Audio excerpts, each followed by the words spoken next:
की मेरी video AC का काम सीखने के बारे में है। तो ये बात जो मैं आपको बताने जा रहा हूँ, मैं इसलिए बताने जा रहा हूँ क्योंकि सबका जीवन लगभग सेम होता है और जो मेरे साथ घटा वो आपके साथ भी घट रहा होगा या जरूर घटेगा अगर आप एसी का काम सीख रहे हैं या सीखना चाहते हैं। तो सबसे पहले अगर आप ये सोच रहे हो कि मेरे मामा, मेरे ताया या मेरा कोई भी रिलेटिव, मेरा फ्रेंड वगैरह मेरे को काम सिखा देगा जल्दी, तो मैं एक ही सीजन में काम सीख जाऊंगा, तो ये सबसे बड़ी गलतफहमी है। उसका रीज़न ये है कि आपका दोस्त, आपका चाचा, मामा, जो भी आपका रिलेटिव है, अगर आपको काम सिखाएगा तो उसके काम की स्पीड स्लो हो जाएगी, जिससे उसकी इनकम कम होएगी, तो वो आपको जल्दी काम नहीं देगा हाथ में, वो अपने हाथ से ही काम करेगा। और जब तक आप अपने हाथ से काम नहीं करोगे आपको काम नहीं आएगा आसानी से, क्योंकि जब तक आप करोगे नहीं आपको समझ नहीं आएगा। ये है रीज़न। अगर वो आपको मुंह से बताएगा भी तो भी आपको काम नहीं आएगा। एक रीज़न ये हुआ। दूसरा रीज़न, आप अगर कहीं दूसरी जगह सीखोगे तो वो आपको काम इसलिए नहीं सीखने देगा कि आप जैसे ही काम सीखोगे आप छोड़कर या तो कंपनी में चले जाओगे या फिर अपना काम कर लोगे। तो इसलिए दो रीज़न से आपको कोई भी काम नहीं सिखाने वाला जल्दी। और तीसरा रीज़न ये है कि जब आप कस्टमर के घर जाओगे तो कस्टमर आपको काम करने ही नहीं देगा। वो आपको समझ जाएगा कि मैकेनिक आपको गाइड कर रहा है, आपको काम नहीं आता, तो वो छुट्टे ही बोलेगा कि अरे यार ये एक्सपेरिमेंट यार कहीं और कर लेना, कहीं और सिखा देना प्लीज़ यार, एसी में कुछ हो ना जाए, आप मेरा एसी यार आप ही कर दो। तो आपके हेड मैकेनिक को काम करना पड़ेगा। वो फोर्स नहीं कर पाएगा कि सर जी मैं खड़ा हूँ या ये है वो है, क्योंकि ये सब मेरे साथ हो चुका है। मैं आप बीती बता रहा हूँ। लेकिन मुझे काम सीखना था, मुझे लगन थी। मैंने गैस किस तरह से काम करती है बुक खरीदी थी, रेफ्रिजरेशन थ्योरी की, उससे सीखी। पूरी रात पढ़ी, उसको समझी कि गैस किस तरह से काम करती है, जो मैं आपको इस वीडियो में बताने वाला हूँ। जो सबसे पहला स्टेप है, आप अगर एसी का काम सीखना चाह रहे हो तो आपको सबसे पहले एसी की वर्किंग पता होनी चाहिए। अगर आपको एसी वर्क पता होगा कि किस तरह काम करता है तो आपको कोई काम सिखाए या ना सिखाए आप खुद समझ जाओगे कि एसी इस तरह से काम करता है, ये फॉल्ट आ रहा है तो मतलब यहाँ प्रॉब्लम है। समझ रहे हो? तो मैं आपको अपनी वीडियो के थ्रू इस तरह से काम सिखाने वाला हूँ कि आपको एक एसी का काम सिखाऊंगा और आपको हर कंपनी के एसी का काम आ जाएगा। समझ रहे हैं? तो ये है काम सीखने का तरीका। तो आपको एक चीज का खास तौर से ध्यान रखना है, सबसे पहले होती है सावधानी। तो आपको सीखनी है सावधानियां। तो अगली वीडियो में आपको बताऊंगा कि एसी का काम करते वक्त आपको क्या क्या सावधानी रखनी है। और सीजन ऑफ आ चुका है, जैसे कि अब आपको एसी का काम कहीं सीखने के लिए नहीं मिलने वाला है, पर आप एक एसी खरीदना मेरे कहने पर, जब मैं अपनी अगली वीडियो में आपको बताऊंगा कि आप एसी खरीद लीजिए। उस एसी पर मैं आपको यहीं से सारा काम सिखाऊंगा और आप बैठे बैठे अपने घर पर, अपने जहाँ भी आपको सीखना है वहाँ पे आप उस एसी पे एक्सपेरिमेंट करके काम सीख सकते हैं। और एक गारंटी है कि एक ही एसी का सिखाऊंगा और सारे एसी रिपेयर कर पाओगे, क्योंकि मैंने भी एसी सीखा है। मुझे तो खास तौर से ऊपर से ऑर्डर थे कि उन्हें पता चल गया था ये लड़का काम सीखते ही अपनी दुकान खोलेगा। मुझसे ये गलती हो गई थी कि मैंने ये बोल दिया वहाँ पे कि मैं तो सर काम सीख के अपना काम करूँगा। तो उन्होंने स्पेशली मेरे को ऑर्डर दिया था कि कोई भी बंदा इसको हाथ नहीं लगाने देगा, इसको काम नहीं देगा हाथ में। बट मुझे सीखना था तो मैंने फिर भी सीखा, वहीं से ही सीखा, उसी जगह से, और मात्र एक सीजन में सीखा। अगले सीजन में मैंने अपना काम डाल लिया था। तो जिस तरह से मैंने एक सीजन में काम सीखा है वही ट्रिक मैं आपको बताने वाला हूँ कि आप एक सीजन में कैसे काम सीख सकते हो। एसी का काम कोई बहुत मुश्किल काम नहीं है, बहुत आसान काम है। तो सबसे पहले आप रेफ्रिजरेशन की थ्योरी सीख लीजिए कि गैस किस तरह से काम करती है। ये पैटर्न पूरा नहीं है, पर रेफ्रिजरेशन में जो गैस काम करती है वो यही है। इसके बाद मैं अगला डायग्राम बनाऊंगा, उसमें A to Z चीज आपको बताऊंगा कि एसी में क्या क्या होता है और किस किस लिए होता है और किस किस चीज का क्या क्या काम है। बिल्कुल एक्सप्लेन करके बताने वाला हूँ, फुल्ली डिटेल्ड। अगर आपको इस वीडियो में कुछ समझ नहीं आएगा तो आप मेरी बात मानिए, डिसलाइक मत करना, आपसे मेरी रिक्वेस्ट है। आप नीचे कमेंट करना कि सर जी मेरे को ये समझ नहीं आया। समझ रहे हो? तो मैं आपको रिप्लाई करूंगा। अगर मुझे लगेगा रिप्लाई में नहीं समझा पा रहा हूँ तो आपको मैं वीडियो बनाकर उसका लिंक भेजूंगा कि सर जी ये वीडियो मैंने आपके लिए बनाई है, आप यहाँ से समझ लीजिए। तो आप सबसे पहले मेरी ये वीडियो देख लीजिए कि गैस काम कैसे करती है। पहले जानते हैं वो कौन से पार्ट हैं जो एसी को कूलिंग बनाने के लिए सहायक होते हैं, जिनकी आवश्यकता होती है कूलिंग बनाने के लिए। कूलिंग बनाने के लिए हमें मशीन में 6 पार्ट्स की ज़रूरत होती है। इनमें सबसे पहला पार्ट होता है हमारा कंप्रेसर, और दूसरा पार्ट होता है हमारा रेफ्रिजरेंट जिसे हम गैस कहते हैं, और तीसरा होता है कंडेंसर, और चौथा है हमारा फ़ैन, पांचवा है हमारा कैपिलरी या एक्सपेंशन वाल्व, और छठा है हमारा एवोपरेटर मतलब कूलिंग कॉयल या फिर कूलिंग कंडेंसर। तो ये वो 6 मेन पार्ट है जिनसे कूलिंग बनाई जाती है, जिनका उपयोग कूलिंग बनाने के लिए करा जाता है। अब यहाँ से हम एक चार्ट के जरिए देखते हैं कि ये सब पार्ट्स जो हैं किस तरह से काम करते हैं। तो यहाँ ये हमारा वो चार्ट है जिसके जरिए हम समझने वाले हैं कूलिंग किस तरह से होती है। तो ये है डायग्राम कूलिंग के प्रिंसिपल का। इसमें मैंने 6 आइटम जो है अपने दिखाए हुए हैं, तो मैं बता देता हूँ। ये हमारा कंप्रेसर है पहला आइटम, और ये रेफ्रिजरेंट है हमारा दूसरा आइटम, जो कि पूरे एसी में हर जगह पर होती है। जितने भी पाइप एसी के अंदर लगे हैं सबके अंदर ये गैस जो है घूम रही होती है। उसके बाद तीसरा पार्ट है हमारा कंडेंसर, ये हमारा कंडेंसर है ये। और उसके बाद चौथा था हमारा फ़ैन डबल साइडेड होता है या दोनों तरफ लगाना पड़ता है, तो ये हो गया फ़ैन। और पांचवा है हमारा कैपिलरी, और छठा है हमारा एवोपरेटर जिसे लोग कूलिंग कॉयल और कंडेंसर भी कहते हैं, कूलिंग कंडेंसर। तो ये 6 आइटम मिलकर ही जो है हमारा कूलिंग बनाते हैं। अब इनमें सबसे पहला जो वर्क शुरू होता है वो होता है कंप्रेसर से। जब कंप्रेसर हम शुरू करते हैं तो गैस को, जो रेफ्रिजरेंट है हमारा, उसको वो यहाँ कंडेंसर में कंप्रेस्ड कर देता है, जिससे कि गैस कंडेंस्ड हो जाती है और हमारी जो गैस है वो लिक्विड में बदल जाती है। तो ये हुआ कंप्रेसर का काम, गैस को लिक्विड में बदलने में सहायता करना और गैस का साइकिल करना। इसके बाद हमारा काम करता है कंडेंसर। कंडेंसर में गैस कंडेंस होएगी, लिक्विड बनेगी, और उसकी हीट निकालने का काम जो है ये कंडेंसर करेगा। और इसकी हीट निकालने में जो है हमारा फ़ैन जो है ये मदद करेगा, बाहर से एयर खींचेगा यहाँ से और कंडेंसर के बीच से इधर निकाल देगा, जिससे कि क्या है गैस का जो टेम्परेचर है वो कम हो जाएगा। उसके बाद जब गैस लिक्विड में बदल जाएगी, यहाँ पर हमारे पास गैस होगी लिक्विड फॉर्म में, और उसके बाद ये कैपिलरी से रिलीज़ होगी यहाँ पर। कैपिलरी क्या काम करेगी, जो कंडेंसर में गैस है, हाई प्रेशर्ड गैस जो है, उसको लो प्रेशर में कन्वर्ट करेगी, जिससे कि कूलिंग बनती है। रेफ्रिजरेंट की ये खास बात होती है कि जब वो हाई प्रेशर से लो प्रेशर में कन्वर्ट होता है तो ये कूलिंग जो है वो बना देता है, गैस जो कूलिंग बना देती है। तो कैपिलरी का एक काम ये भी है, जो कंडेंसर में गैस हाई प्रेशर होती है वो कैपिलरी के ही वजह से होती है, क्योंकि कैपिलरी का सुराख बहुत छोटा होता है। कंप्रेसर के जरिए जो कंडेंसर में गैस भेजी गई है वो कैपिलरी का साइज छोटे होने की वजह से पूरी तरह रिलीज़ नहीं होती, बहुत कम मात्रा में रिलीज़ होती है, जिससे कि क्या होता है गैस पीछे कंडेंसर में ही इकट्ठी होती रहती है, जमा होती रहती है, क्योंकि कंप्रेसर गैस ज़्यादा मात्रा में भेजता है और कैपिलरी उसको बहुत कम मात्रा में रिलीज़ करती है, जिससे कि क्या होता है वो कंडेंसर में कंप्रेस हो जाती है, कंडेंस्ड हो जाती है, मतलब हाई प्रेशर्ड हो जाती है।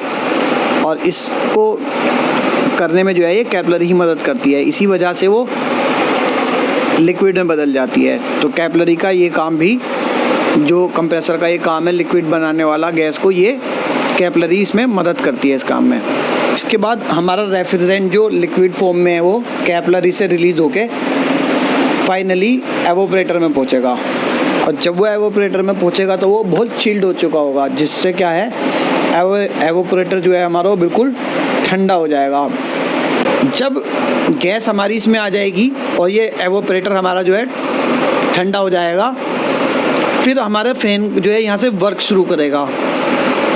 यहाँ से ये गर्म हवा को लेगा अंदर यहाँ और इस तरफ से डिस्चार्ज कर देगा उसको ठंडी करके।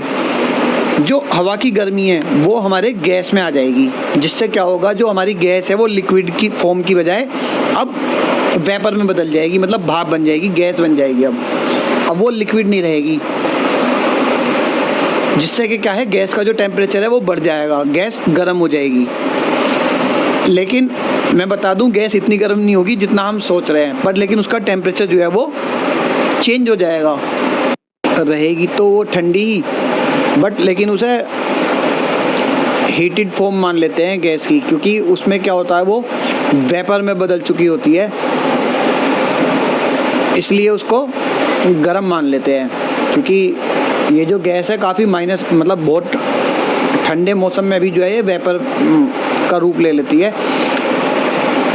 इसलिए उसको गर्म गैस मान लेते हैं।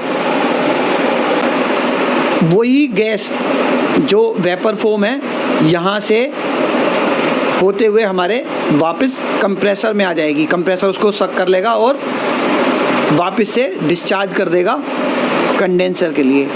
तो ये इसी तरह से ये साइकिल होता रहता है और जो है हमारी जो है वो कूलिंग बनती रहती है। तो ये वो पार्ट हैं जो कूलिंग बनाने में हमारी मदद करते हैं। बाकी जो इक्विपमेंट एसी में लगे होते हैं वो इन सब चीज़ों को कंट्रोल करने के लिए लगे होते हैं, जैसे रूम का टेम्परेचर मैनेज करना, मोटर की स्पीड मैनेज करना। तो आप समझ ही चुके हैं, मेनली पीसीबी का काम तो केवल यूनिट को कंट्रोल करने का है। जितने भी डिवाइसेस यूनिट में लगे हैं उन सबको पीसीबी सिर्फ कंट्रोल करती है। मेनली ये वो 6 पार्ट हैं जो कूलिंग बनाते हैं, इनके बिना कूलिंग नहीं बनाई जा सकती है।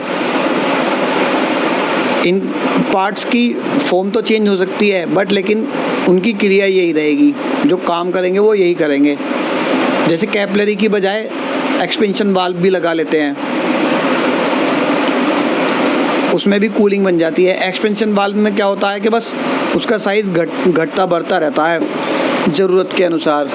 कैपिलरी का एक जैसा साइज़ रहता है, वो घटता बढ़ता नहीं है। तो इस सब में मेनली जो क्रिया हमारी हुई है, जिस पे वर्क हुआ है, वो है हमारी गैस। तो एक बार फाइनली मैं बता देता हूँ, इसमें गैस पे ही जो है सारा प्रोसेस हमारा हुआ है। कंप्रेसर ने गैस को कंप्रेस करा, मतलब जो है वो हमारा गैस को कंप्रेस्ड होने से है, जिससे कि वो लिक्विड में बदल सके। ठीक। दूसरा, कैपिलरी ने करा हाई प्रेशर से लो प्रेशर में, ये भी गैस पे हुआ प्रोसेस। तो गैस जब हाई प्रेशर से लो प्रेशर में होएगी, कूलिंग बनाएगी, ये भी सारा प्रोसेस जो है वो गैस का है। इसके बाद जो गैस है हमारी, वो पूरे एवापोरेटर को ठंडा कर देगी और एवापोरेटर के अंदर से निकलने वाली एयर के थ्रू जो है वो गर्म होके वेपर बन जाएगी। और जो गैस फॉर्म में वो आने के बाद, वेपर बनने के बाद, तो इस वीडियो में शायद आप समझ गए होंगे कि, और कंप्रेसर में जाने के बाद वो कूलिंग का जो इससे सिद्धांत है वो कंप्रेसर उसको कंडेंसर में भेज देगा, गैस हमारी किस तरह से कूलिंग बनाती है, कंप्रेस्ड होगी। तो इस सब में जो चल रहा है, और उसके बाद ये कैपिलरी से रिलीज होगी। यहाँ पर कैपिलरी क्या काम करेगी, जो कंडेंसर में गैस है, हाई प्रेशर्ड गैस जो है, उसको लो प्रेशर में कन्वर्ट करेगी, जिससे कि कूलिंग बनती है। रेफ्रिजरेंट की ये खास बात होती है कि जब वो हाई प्रेशर से लो प्रेशर में कन्वर्ट होता है तो ये कूलिंग जो है वो बना देता है, गैस जो कूलिंग बना देती है। तो कैपिलरी का एक काम ये भी है, जो कंडेंसर में गैस हाई प्रेशर होती है वो कैपिलरी के ही वजह से होती है, क्योंकि कैपिलरी का सुराग बहुत छोटा होता है। कंप्रेसर के जरिए जो कंडेंसर में गैस भेजी गई है वो कैपिलरी का साइज छोटे होने की वजह से पूरी तरह रिलीज़ नहीं होती, बहुत कम मात्रा में रिलीज़ होती है, जिससे कि क्या होता है, गैस पीछे कंडेंसर में ही इकट्ठी होती रहती है, जमा होती रहती है, क्योंकि कंप्रेसर गैस ज़्यादा मात्रा में भेजता है और कैपिलरी उसको बहुत कम मात्रा में रिलीज़ करती है, जिससे कि क्या होता है, वो कंडेंसर में कंप्रेस हो जाती है, कंडेंस्ड हो जाती है, मतलब हाई प्रेशर्ड हो जाती है। और इसको करने में जो है ये कैपिलरी ही मदद करती है। इसी वजह से वो लिक्विड में बदल जाती है। तो कैपिलरी का ये काम भी, जो कंप्रेसर का ये काम है लिक्विड बनाने वाला गैस को, ये कैपिलरी इसमें मदद करती है इस काम में। इसके बाद हमारा रेफ्रिजरेंट जो लिक्विड फॉर्म में है वो कैपिलरी से रिलीज होके फाइनली एवोपरेटर में पहुंचेगा, और जब वो एवोपरेटर में पहुंचेगा तो वो बहुत चिल्ड हो चुका होगा, जिससे क्या है एवोपरेटर जो है हमारा वो बिल्कुल ठंडा हो जाएगा। जब गैस हमारी इसमें आ जाएगी और ये एवोपरेटर हमारा जो है ठंडा हो जाएगा, फिर हमारा फैन जो है यहाँ से वर्क शुरू करेगा। यहाँ से ये गर्म हवा को लेगा अंदर यहाँ, और इस तरफ से डिस्चार्ज कर देगा उसको ठंडी करके। जो हवा की गर्मी है वो हमारे गैस में आ जाएगी, जिससे क्या होगा, जो हमारी गैस है वो लिक्विड की फॉर्म की बजाय अब वेपर में बदल जाएगी, मतलब भाप बन जाएगी, गैस बन जाएगी। अब वो लिक्विड नहीं रहेगी, जिससे कि क्या है, गैस का जो टेम्परेचर है वो बढ़ जाएगा, गैस गर्म हो जाएगी। लेकिन मैं बता दूं, गैस इतनी गर्म नहीं होगी जितना हम सोच रहे हैं, पर लेकिन उसका टेम्परेचर जो है वो चेंज हो जाएगा। रहेगी तो वो ठंडी, बट लेकिन उसे हीटेड फॉर्म मान लेते हैं गैस की, क्योंकि उसमें क्या होता है, वो वेपर में बदल चुकी होती है, इसलिए उसको गर्म मान लेते हैं। क्योंकि ये जो गैस है काफ़ी माइनस, मतलब बहुत ठंडे मौसम में भी जो है ये वेपर का रूप ले लेती है, इसलिए उसको गर्म गैस मान लेते हैं। वही गैस जो वेपर फॉर्म है यहाँ से होते हुए हमारे वापस कंप्रेसर में आ जाएगी। कंप्रेसर उसको सक कर लेगा और वापस से डिस्चार्ज कर देगा कंडेंसर के लिए। तो ये इसी तरह से ये साइकिल होता रहता है, और जो है हमारी जो है वो कूलिंग बनती रहती है। तो ये वो पार्ट हैं जो कूलिंग बनाने में हमारी मदद करते हैं। बाकी जो इक्विपमेंट एसी में लगे होते हैं वो इन सब चीज़ों को कंट्रोल करने के लिए लगे होते हैं, जैसे रूम का टेम्परेचर मैनेज करना, मोटर की स्पीड मैनेज करना। तो आप समझ ही चुके हैं, मेनली पीसीबी का काम तो केवल यूनिट को कंट्रोल करने का है। जितने भी डिवाइसेस यूनिट में लगे हैं उन सबको पीसीबी सिर्फ कंट्रोल करती है। मेनली ये वो 6 पार्ट हैं जो कूलिंग बनाते हैं, इनके बिना कूलिंग नहीं बनाई जा सकती है। इन पार्ट्स की फॉर्म तो चेंज हो सकती है, बट लेकिन उनकी क्रिया यही रहेगी, जो काम करेंगे वो यही करेंगे। जैसे कैपिलरी की बजाय एक्सपेंशन वाल्व भी लगा लेते हैं, उसमें भी कूलिंग बन जाती है। एक्सपेंशन वाल्व में क्या होता है कि बस उसका साइज़ घटता बढ़ता रहता है ज़रूरत के अनुसार। कैपिलरी का एक जैसा साइज़ रहता है, वो घटता बढ़ता नहीं है। तो इस सब में मेनली जो क्रिया हमारी हुई है, जिस पे वर्क हुआ है, वो है हमारी गैस। तो एक बार फाइनली मैं बता देता हूँ, इसमें गैस पे ही जो है सारा प्रोसेस हमारा हुआ है। कंप्रेसर ने गैस को कंप्रेस करा, मतलब जो है वो हमारा गैस को कंप्रेस्ड होने से है, जिससे कि वो लिक्विड में बदल सके। ठीक। दूसरा, कैपिलरी ने करा हाई प्रेशर से लो प्रेशर में, ये भी गैस पे हुआ प्रोसेस। तो गैस जब हाई प्रेशर से लो प्रेशर में होएगी, कूलिंग बनाएगी, ये भी सारा प्रोसेस जो है वो गैस का है। इसके बाद जो गैस है हमारी, वो पूरे एवोपरेटर को ठंडा कर देगी, और एवोपरेटर के अंदर से निकलने वाली एयर के थ्रू जो है वो गर्म होके वेपर बन जाएगी। और जो गैस फॉर्म में वो आने के बाद, वेपर बनने के बाद, तो इस वीडियो में शायद आप समझ गए होंगे कि, और कंप्रेसर में जाने के बाद वो कूलिंग का जो इससे सिद्धांत है वो कंप्रेसर उसको कंडेंसर में भेज देगा, गैस हमारी किस तरह से कूलिंग बनाती है, कंप्रेस्ड होगी। तो इस सब में जो चल रहा है ना प्रोसेस, वो सिर्फ गैस का हो रहा है।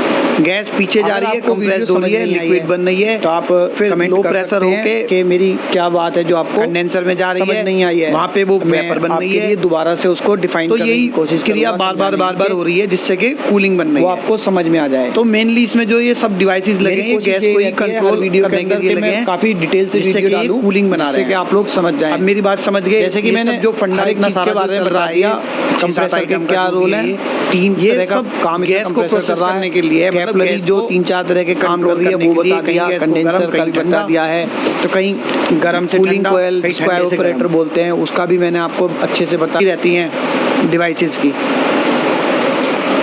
तो अगर आपको ये वीडियो अच्छी लगी हो और समझ में आई हो तो आप मुझे कमेंट करके थैंक्स कर सकते हैं, लाइक भी कर सकते हैं। अगर कोई कमी रह गई है, आपको समझने में कुछ दिक्कत हुई है, तो आप दोबारा से नीचे कमेंट कर दीजिए। मैं इसको और अच्छे से बनाने की कोशिश करता हूँ, या आपका जो सवाल है, जो आपको समझ नहीं आया, वो आप नीचे ज़रूर मुझे कमेंट करके बताएं कि क्या गलती हुई है, जिससे कि मैं अगली वीडियो में वो सुधार के आपको दोबारा बता सकूं। तो ये कूलिंग का प्रिंसिपल है। अगर तो ये विंडो एसी का डायग्राम है, दोबारा वीडियो में बताने वाला हूँ कि कम हो जाती है और कैसे मतलब जो ट्रांसफर होती है वो चैनल को लाइक और सब्सक्राइब कर लीजिए हो जाते हैं, जिससे आप वो वीडियो देख सकें अगर आप इच्छुक हैं देखने के। इसी का जो मतलब तो वीडियो का जो वीडियो देखने के लिए मतलब जो फुल डिटेल बहुत धन्यवाद, उसमें मैं बताने वाला हूँ। केवल ये तो मैंने क्या बताया कि कूलिंग दोबारा मेरे चैनल से जुड़े और एसी से रिलेटेड वीडियो देखने के लिए बहुत बहुत धन्यवाद।